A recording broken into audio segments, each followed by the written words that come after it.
if I had no case, then I wouldn't be currently homeless while still owning $500,000 home in Ottawa.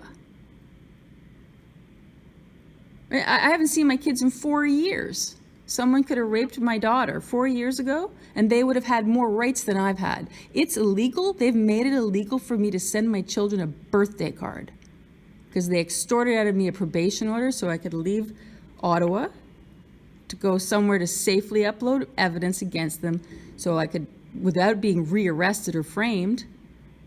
And all they did was, create probation conditions to keep me from my children another 3 years. Nothing legal about it. And it was recommended I get sole custody. Now it's scandalous. It's totally scandalous. And because I've got so much dirt on Ottawa police, and so finally they wouldn't help me with anything, so I sued them for $13 million, the exact amount they got in a budget increase in 2020. And since the mayor of Ottawa is on Ottawa Police Services Board, and they have chosen, instead of making an offer to settle and getting my children back and arresting my ex, they chose to have me declared vexatious. And that was their mistake, because we've had several motions since January and they've lied over and over and over again, and I can prove it. I mean, these are legitimate crimes in the criminal code. Obstruction of justice, false statements, false sworn affidavits. When it comes to the Crown prosecutors, it's perjury. When it comes, I have them all listed on my site.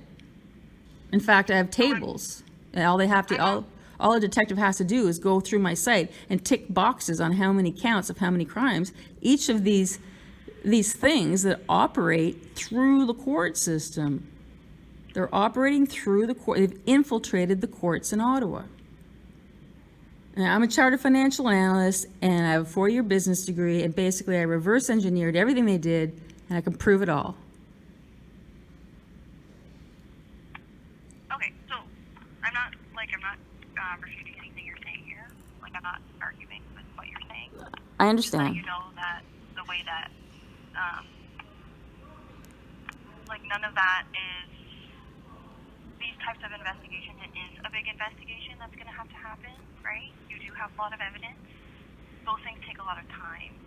So it's not something that is a time-sensitive issue. The proper channels need to be followed in order for us to investigate it properly. Well, it's time sensitive for me, so that's why. I understand why you feel that way, but we have to do things properly. No. And we forwarded it to the detectives, and the detectives are going to start their investigation and contact you so that you can be interviewed, so that they can collect the evidence and do their investigation properly. If we have a bunch of random police officers coming to see you and taking evidence here and taking statements there, then things are going to get lost in translation and messed up, and then probably harm your investigation, which I know that you probably don't want that, right? We want it to be done properly and by the book, so that when it does go to court, everything is, on the up and up. Okay, so have to do it properly. I hear you. I hear what you're saying. However, I sleep outside one night with my Toomey suitcases.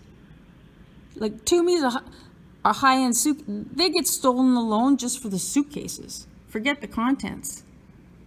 I'm outside with the gear that I have. My backpack wouldn't last 5 minutes. Everybody loved my backpack. My luggage, all my stuff is high-end. Okay. I can't. Unfortunately, like I said, there's nothing that we can do really about that. You can call 211, the service that gives you all of the services in Niagara region. Maybe you can find a place that does have a bed for you to stay. No, okay. Thank you. You know what? Thank you for your advice. I have been doing that for 3 days. There's nothing. I'll see if.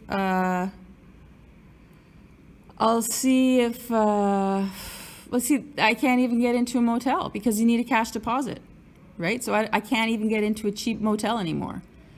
All I had was because everything was stolen before I didn't plan on landing here broke. I planned on landing here with $4,000, enough time to, survive a couple of weeks of investigation. However, the woman with whom I lodged decided to defraud me and steal from me just before I left. So I came here on fumes. Now you guys want to do a proper investigation.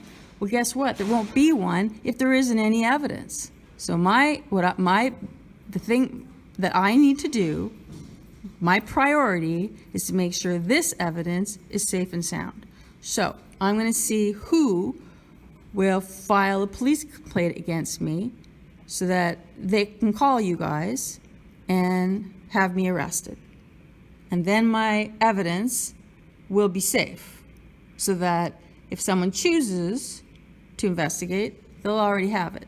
And if they choose to brush it under the rug, well, at least I'll die knowing I did my very best. And that's all I can do. So I'm just letting you know that. So when you get another call to have this woman arrested, it's going to be me. Because I have no other option. Zero. I have no other option. Okay. Sound fair? So yeah, like I said, I do have to advise against that. Did you want me to? I can have you talk to our staff sergeant. Maybe he can offer you different scenarios so that you don't have to resort to that. Well, sure, if you want to have, because that's exactly what I'm going to do. And I actually told the outreach worker on Friday, that's exactly what I would do. I said, if I don't find a shelter, because the NASO people, the 211 have a NASO group, and they showed up on Friday and talked to them for half an hour, and he couldn't do much. And I said, well, I can't afford to stay in this motel. So if I don't find a shelter, yesterday, and that's when I told the shelter people when they said they had no space, and I said, well, I'm gonna go get arrested then. And that's when she said, well, no, go spend the night in the hospital, and we should have a bed for you tomorrow. So that's what I did. And then when I called back, the different person says, oh, no, we, I don't know who said that. We don't have anything, and I have no idea if we will have anything, and we can't take your luggage anyways. You have too much. And all of a sudden all these rules come into place, and so I thought, okay, well, this is ridiculous. So I don't have any other options, and I am not sleeping outside with all this stuff. It's bad enough I have to sleep outside anyway as a 57-year-old woman who owns a $500,000 home in Ottawa. And my ex owes me over $600,000 in back support and occupational rent. And the only reason this is happening to me is because I've got so much dirt on Ottawa, and they're entrapped in civil actions. So they would love for me to be on a park bench and have my stuff stolen and be murdered. That's like a wet dream for them. Okay. I'm just gonna put you on a quick hold, okay? I'm gonna talk to the staff sergeant. Okay. Just give me 1 minute, okay? Yeah, sure. Thank you. Sergeant, I think I've just checked. It looks like he's in a meeting, so he's not available right now. So I can ask him to maybe give you a call back a bit later when he's free, if you did want to talk to him. But just as it stands right now, we're not going to be sending another officer out to see you today. Okay, that's fine. I mean, I'll give him. How long does he need to? How long does he need to call me back? Because I need to put some time parameters around this. I've been up since 5 o'clock yesterday morning.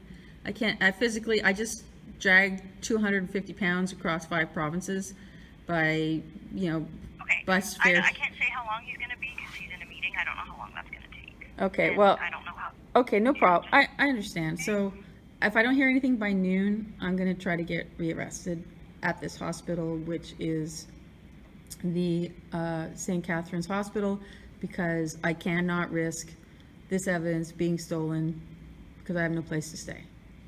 Okay. So I'll keep calling the shelters to see if something opens up. I mean, obviously, getting rearrested is not my number one choice. Yeah. So I do have to advise against that, but. Yeah, but I think you understand where I'm coming from. Yeah. So, Yeah, no, I understand. so I'll keep doing what I can until noon, and if I don't have anything by noon, then I will. I mean, I can ask these guys if they can keep me. I suppose I could say I fear for my life because of this, and then go, oh well, she sounds paranoid. Let's send her up to the psych ward for an assessment. I mean, I could do that. Of course, they don't like me either. I'm not sure which is, that's probably more dangerous because I have dirt on the psychiatric industry.